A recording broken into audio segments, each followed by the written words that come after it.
की तू शांत होतास जेव्हा दिल्लीत किसान मारल्या गेले, पुलवामाच्या प्रकरणावरती जेव्हा प्रश्न विचारले गेले.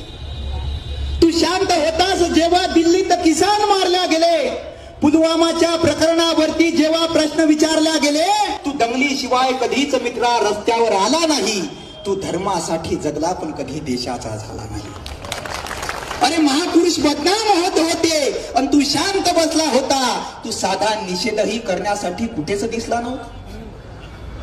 अरे मणिपूरच्या महिलांची जेव्हा नग्न धिंड काढल्या गेली, एक एक कपडा काढून त्यांची विटंबना केल्या गेली, तू तेव्हाही शांत होतास जेव्हा स्त्री भरचौकात मारल्या गेली. अबे तुझ्या आईलाही खेद झाला असेल की तुझ्यासारखी औलाद पैदा केली.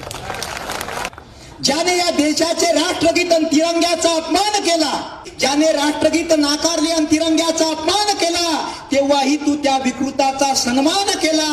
आणि तुझा नमो शिक्षणावर जीएसटी लावून पिकाचे भाव काढत असतो, नाहीतर विरोधी पक्षावर नुसती ईडी झाडत असतो.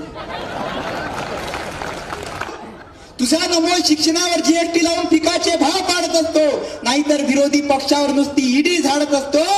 आणि जेव्हा महागाई, बेरोजगारी आणि तुला पीएम फंडाचा मी हिशोब मागत असतो, तू मला कलम 370 सांगतो, नाहीतर राम मंदिर सांगत असतो.